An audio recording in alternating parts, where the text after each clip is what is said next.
జై శ్రీరామ్. హిందూ బంధువులందరికీ నమస్కారాలు. టిప్స్ టు చేంజ్ సైకోస్. ఈ మధ్యలో తరచుగా మీరు టెలివిజన్ మీడియా లోపల, న్యూస్ పేపర్స్ లోపల పొలిటీషియన్స్ బుద్ధులు తిట్టుకోవడంతో పాటు ఒకరినొకరు సైకోలు అనుకోవడము చాలా వెరీ కామన్ అయిపోయింది అనమాట. అది పరిపాటి అనమాట. మనము కూడా మన బంధువుల మిత్రుల లోపల, మన ఫ్యామిలీ మెంబర్స్ లోపల అనేక సార్లు మనం కూడా సైకోల్ లాగా బిహేవ్ చేస్తాము. ఫస్ట్ హూ ఈజ్ సైకో అనేది తెలుసుకుందాం. అసలు సైకో అంటే ఎవరు, సైకో అంటే ఏమిటి, సైకాలజీ లోపల దానికి ఉన్న డెఫినేషన్ ఏంటిది మనము చాలామందికి తెలియదు.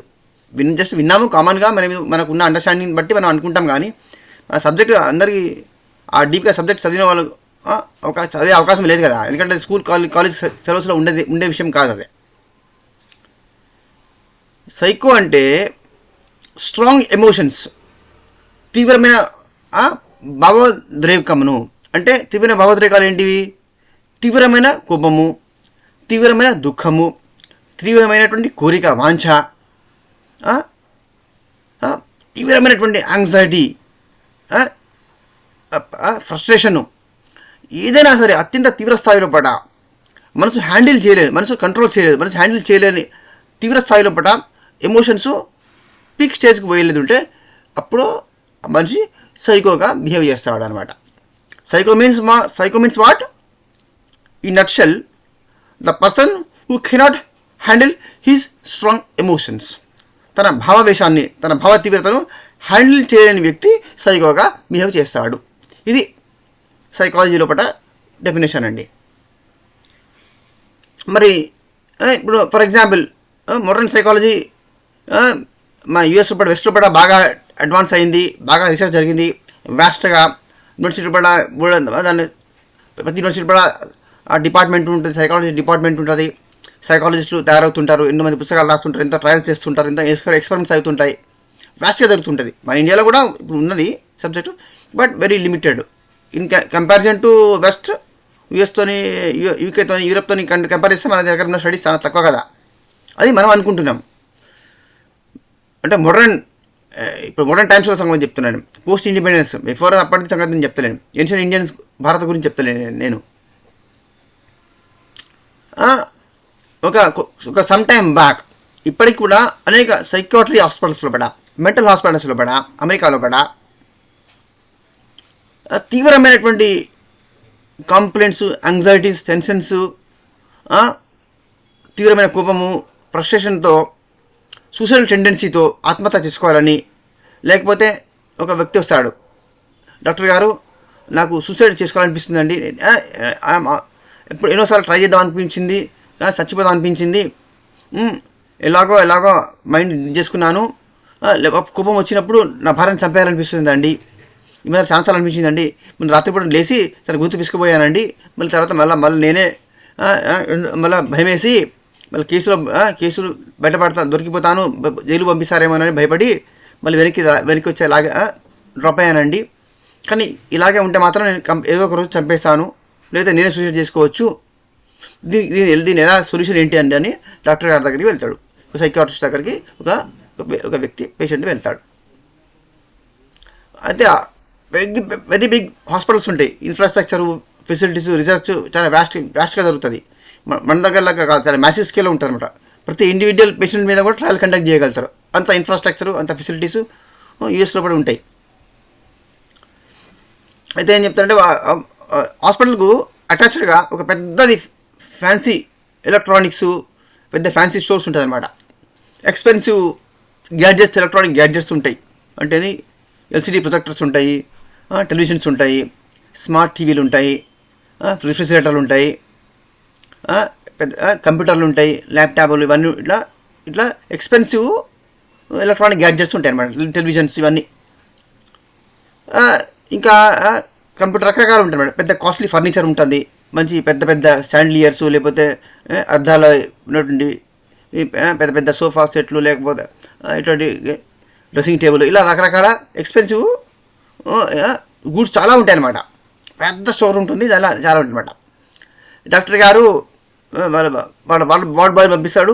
వాడు పెద్ద వచ్చి ఒక ఐరన్ రాడ్ ఇస్తాడు వీనికి.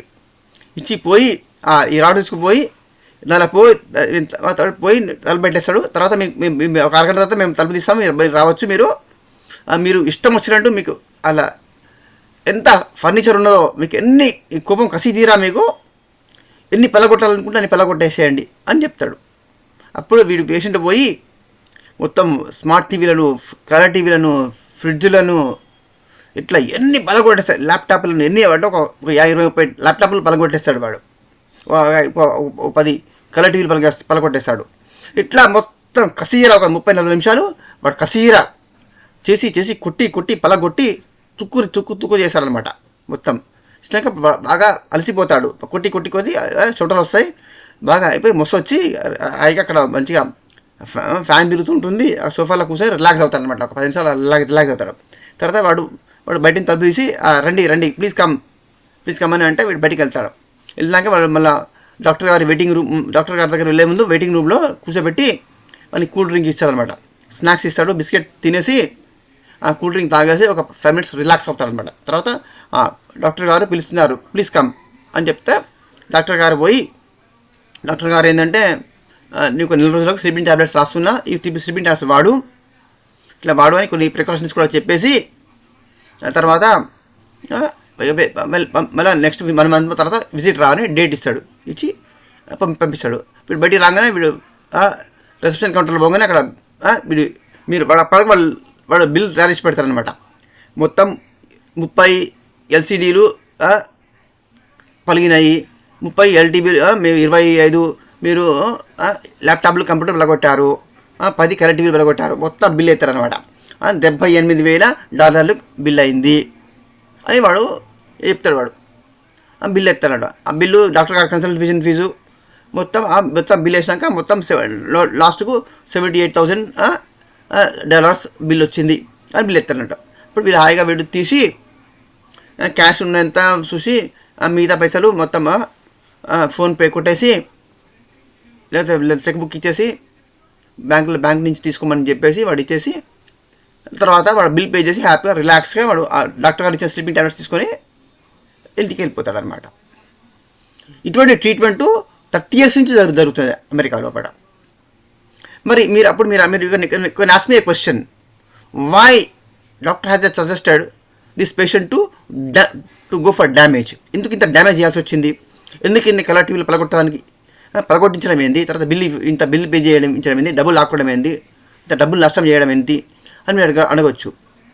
డాక్టర్ గారు ఎందుకు అలా చేశారు అంటే ట్రయల్స్ కండక్ట్ చేసినప్పుడు రీసెర్చ్ జరిగింది, సర్వే జరిగిన తర్వాతనే ఈ ట్రయల్స్ ఇది ఇంప్లిమెంట్ థెరపీలో పట్టి ఇది భాగమైంది. It become a treatment procedure in the part of psychiatry. అలా చేయకుంటే వాడు 10 రోజుల్లో వాడైనా సూసైడ్ చేసుకుంటాడు, లేకపోతే వాడు భార్యనైనా హత్య చేస్తాడు. అంటే ఆ పేషెంట్ను సూసైడ్ చేసుకోకుండా అయితే వాడి భార్యను మర్డర్ చేయకుండా కాపాడేందు కోసము డాక్టర్ గారు వాళ్ళలోని అపారంగా గుట్టలాగా పేరుకుపోయినటువంటి ఆ యొక్క స్ట్రాంగ్ ఎమోషనల్ స్ట్రెస్ ఏదో ఉందో దాన్ని మొత్తాన్ని బయటికి తీయడానికి, అవుట్లెట్ చేయడం కోసము వాడు డాక్టర్ గారు మొత్తం ఇన్ని పలగొట్టించినమాట. ఇన్ని పలగొట్టి అయితే ఏంటంటే ఒక నెల 15 రోజులు, ఒక 2 నెలల వరకు ఇది ఆ ఎమోషన్స్ చాలా లో లెవెల్కి పోతాయి అన్నట్టు. నీకు ఎమోషన్స్ బాగా పెరగం వల్ల ఒక 15 రోజులు 2 నెలల వరకు అది కొంచెం కూల్గా ఉండగలుగుతాడు అనమాట. ఎందుకంటే $1,00,000 ఇంత $78,000 ఖర్చు అయిపోయింది. ఒక నెల రోజులు అంటే ఒక 4-5 నెలల జీతం పైసలు ఖర్చు అయిపోయినాయి. వాడిని జాబ్ చేస్తే వాడికి $30,000 వస్తాడనుకో, వాడికి 4 నెలల జీతం పోయినట్టే కదా, 2-3 నెలల జీతమైనా పోయినట్టే కదా. అంటే వాడు కొంచెం ఎమోషన్స్ డౌన్ అయిపోతాయి, అలా కూల్ అవుతాడు అనమాట. ఇటువంటి ట్రీట్మెంట్ అమెరికాలో ఉన్నదండి, మీరు ఆశ్చర్యపోతారు. అటువంటి ట్రీట్మెంట్ మన ఇండియాలో సజెస్ట్ చేయవచ్చా? $1,00,000 అక్కడ $78,000 అంటే ఇక్కడ ఎంత అవుతుంది? లక్షలలో అవుతుందా లేదా? మన ఇండియన్ కరెన్సీలో చూసుకుంటే అంత ఖర్చులు పెట్టగలరా ఇండియాలో పేషెంట్స్? కరోడ్పతిలు తప్ప మిగతా మామూలు జనాలు, మిడిల్ క్లాస్ వాళ్ళు, రూరల్ మిడిల్ క్లాస్ వాళ్ళు, పూర్ పీపుల్ పెట్టుకోగలుగుతారా అంత ఖర్చు? మరి how to get rid of this unwanted emotions, uncontrollable emotions నుంచి ఎట్లా హ్యాండిల్ చేయాలి? ఈ స్ట్రెస్ను మరి ఎట్లా న్యూట్రలైజ్ చేసుకోవాలి అంటే లక్షల సంవత్సరాల కిందమే మన భారతీయులు, మన ఋషులు, మానసిక శాస్త్రవేత్తలండి, they are the real experts in the subject of psychology. సైకాలజీకి పుట్టిన భారతదేశమే. దీనికి చక్కని సొల్యూషన్ ఏంటిది? యోగా, మెడిటేషనే. తీవ్రమైన భావావేశం, తీవ్రమైన దుఃఖము, తీవ్రమైన కోపం వస్తుంది. అప్పుడు ఏం చేయాలి? ఇప్పుడు మన ఇంట్లో కూడా మీరు చూస్తుంటారా? మీరు మన చిన్నప్పుడు అందరూ చూసారు, అందరు అనుభవంలో ఉన్నదే, మీరు అందరం చేసినటువంటిదే. బాగా కోపం వస్తే ఏమవుతుంది? ధన్మని చిన్నపిల్లగాడు ఏం చేస్తాడు? ధన్మని మన చేతిలో ఉన్నదని బలగొడతాడు, లేదా గ్లాసు బలగొడతాడు, కప్పు బలగొడతాడు. ఇంట్లో అమ్మగారు, అక్కనో ఎవరో కోపం వస్తే, నానమ్మకు అమ్మమ్మకు కోపం వస్తే ఏం చేస్తారు? ఇంట్లో వంటింట్లో ఏం చేస్తారు? ఆ కంచం ఢామ కింద పడేస్తారా లేదా, పలగొడతారా లేదా గ్లాసును? అందరూ అనుభవంలో ఉన్నదే. మనకు బాగా కోపం వచ్చినప్పుడు వస్తువుల మీదనే కూడా మనం కోపం చూపెడతాం. మనుషుల మీద చూపెడితే మళ్ళీ ప్రాబ్లం అవుతుంది, రియాక్షన్ అవుతుంది అని చెప్పి వస్తువులు బలగొడతాం మనం. ఇది ప్రతి ఒక్కరు చేసేది. ప్రపంచంలో ప్రతి మనిషికి అనుభవంలో ఉన్నటువంటి విషయమే, ఇది కొత్త విషయం ఏమి కాదు. అయితే హై ఇంటెన్సిటీ లోపల ఎమోషన్స్ ఉన్నప్పుడు డాక్టర్స్ ఎక్స్పెన్సివ్ గూడ్స్ను, ఎలక్ట్రానిక్ వస్తువులను, టెలివిజన్ను పలగొట్టించి ఆ యొక్క ఎమోషనల్ బర్డన్ను తగ్గించేందుకు, న్యూట్రలైజ్ చేయడానికి ప్రయత్నం చేస్తారు. మరి మనం ఏం చేయాలి? దాన్ని హ్యాండిల్ సొల్యూషన్స్ ఏంటిది? 2-3-4 పాయింట్స్ చాలా ఈజీ సొల్యూషన్స్ ఉన్నాయి మన భారతీయులు తెలిసినటువంటి. దీన్ని ఇంప్లిమెంట్ చేయాలి. భారతీయులు తెలుసుకుంటలేరు మన జ్ఞానము. Long inhale, long exhale. First pranayama ఇదే. ప్రాణాయామంలో మొదటిది ఇదే. Long inhale, long exhale. ఉచ్ఛ్వాసాన్ని గాఢంగా, నిశ్వాసాన్ని గాఢంగా తీసుకోవాలి. ఒక 15 నిమిషాలు చేయాలి. తర్వాత స్లోగా కళ్ళు పూర్తిగా క్లోజ్ చేయొద్దు, పూర్తిగా క్లోజ్ చేయవద్దు, పూర్తిగా ఓపెన్ చేయవద్దు. Open, close eyes. తర్వాత అట్లా 15 మినిట్స్ చేసిన తర్వాత ఏం చేయాలి? ఆ సైలెన్స్, కళ్ళు క్లోజ్ చేసుకొని ఒక 1/2 మినిట్ సైలెన్స్ ఉండి తర్వాత మెల్లగా get back to your work. అయిపోయింది, అక్కడ ఫుల్ స్టాప్ అయిపోతుంది అక్కడికి. ఇది బెస్ట్ ప్రొసీజర్ అనమాట. ఇంకొకటి ఏంటిది? మీకు ఇంటి దగ్గర గుడి ఉంటే సాయంత్రం పూట పనులు అయిపోయినాక సాయంత్రం పూట ఒక అరగంట 40 నిమిషాలు గుడిలో స్పెండ్ చేయాలి. గుడిలో దేవుడికి కనబడేలాగా కాస్త దూరంలో కూర్చొని కళ్ళు పూర్తిగా తెరుచుకోవద్దు, కళ్ళు పూర్తిగా మూసేయద్దు. ఆ గుడిలో దేవుడిని విగ్రహాన్ని చూస్తూనే సగం చూస్తూ ఆ యొక్క రామకృష్ణ ఏ దేవుడు ఉంటే ఆ దేవుడి పేరు తలుచుకుంటూ ఒక 1/2 అవర్ 20 మినిట్స్ ఇలా మీరు స్పెండ్ చేయవచ్చు. లేదా ఆల్రెడీ అక్కడ మైక్లో పాటలు పెట్టిననుకోండి, అన్నమాచార్య వార్తలు ఏదో దేవుని పాటలు పెట్టారు, సుప్రభాతం ఏదో పెట్టారనుకోండి, అది హాయిగా వింటూ మీరు ఆ విగ్రహాన్ని చూస్తూ ఆ మైక్లో వచ్చే పాటలు వింటూ కూడా చేసుకోవచ్చు. ఒక 2 months మీరు చేసిన అనుకోండి, మీ యొక్క ఎమోషన్స్ను, హై ఇంటెన్సిటీ ఎమోషన్స్ మొత్తం న్యూట్రలైజ్ చేసుకొని సైకో మెంటాలిటీని పూర్తిగా ఇప్పుడు సాల్వ్ చేసుకొని నార్మల్ పర్సన్గా మారడము పాసిబుల్ అవుతుంది. సైకియాట్రిస్టులకు ప్రపంచంలో ఏ సైకియాట్రిస్ట్ కూడా మోడర్న్ మెడిసిన్ ద్వారా దీనికి సమస్యకు పరిష్కారం చేయలేరు. The only answer is yoga, meditation. ప్రపంచంలో డబ్బు ఖర్చు లేకుండా ఈ సమస్యను కరెక్ట్గా 100% పరిష్కరించగలిగింది ఒక యోగా మాత్రమే, మెడిటేషన్ మాత్రమే. డబ్బులు తగిలేసి లక్షల కోట్లు ఖర్చు పెట్టినా మీరు సైకియాట్రీ ద్వారా దీన్ని పూర్తిగా ఈ ప్రాబ్లం సాల్వ్ చేసుకోలేరు. కొంతకాలానికి వాడు పిచ్చివాడైపోయి సాడిస్ట్గా మారి వాడు మర్డర్ చేస్తాడు, లేకపోతే సూసైడ్ చేసుకుంటాడు. కానీ వాడిని ఏ సైకియాట్రిస్ట్ కూడా కాపాడలేడు. ఇంకా ఒక థర్డ్ క్లూ మీకు meditation long inhale exhale meditation చెప్పాను, బ్రీతింగ్ టెక్నిక్ చెప్పాను, గుడికి వెళ్ళడం సెకండ్ క్లూ. థర్డ్ సొల్యూషన్ ఏంటిది? మంచిగా సాయంత్రం పూట రాత్రి పడుకునే ముందు ఒక 1/2 అవర్ 40 మినిట్స్ మీరు ఏం చేయాలా? మంచి ఓల్డ్ పాటలు, క్లాసికల్ మ్యూజిక్ బేస్డ్ పాటలు ఉంటాయి కదా, సినిమా పాటలు, ఎన్టీ రామారావు గారి, నాగేశ్వరరావు గారి పాటలు, లేకపోతే క్లాసికల్ మ్యూజిక్ వింటే మంచిది. ప్యూర్ క్లాసికల్ మ్యూజిక్ వింటే మంచిది అనమాట. ప్యూర్ క్లాసికల్ అంటే ప్యూర్ రాగాలు అనమాట. కళ్యాణి రాగము, భూపాల రాగము, మోహన రాగము, ఇలా మధ్యమావతి రాగము, రాగాలు ఉంటాయి కదా, అనేక రాగాలు ఉంటాయి. హంసధ్వని, ఇట్లా అన్ని ఎన్నో రకాల శంకరాభరణ రాగం, ఇట్లా రాగాలు ఉంటాయి. ఈ రాగాలను వినడం ద్వారా హిందోళ, భూపాల, కొన్ని రాగాలు చాలా అద్భుతంగా ఉంటాయి. హిందోళ రాగము, రాగాలు కొడితే మరి వస్తుంది మనకు యూట్యూబ్లో. హిందోళ రాగాన్ని కొడితే హిందోళ రాగం వస్తుంది. ఆ పాటలు మ్యూజిక్ వినవచ్చు, పాటలు కూడా వినవచ్చు. క్లాసికల్ మ్యూజిక్ ఒక 1/2 అవర్ 40 మినిట్స్ విన్నారనుకోండి, అలా కొంతకాలం అలవాటు చేసుకోండి, మీ మైండ్ రిలాక్స్ అవుతుంది. ఇంకొక ఫోర్త్ క్లూ ఏంటిదంటే 1/2 అవర్, ఒక 20 మినిట్స్ 1/2 అవర్ 40 మినిట్స్ మీరు రామాయణం కానీ, గీత కానీ, శ్రీమద్ భాగవతం కానీ చదువుకోవడము. ఇది అలవాటు చేసుకోండి. ఈ 4 క్లూస్ ద్వారా ఒక 2-3 నెలల లోపల ఎటువంటి సైకో అయినా మారిపోయి నార్మల్ హ్యూమన్ బీయింగ్గా మారడానికి 100% పాసిబుల్ అవుతుంది. This is the best solution anybody could ever think of.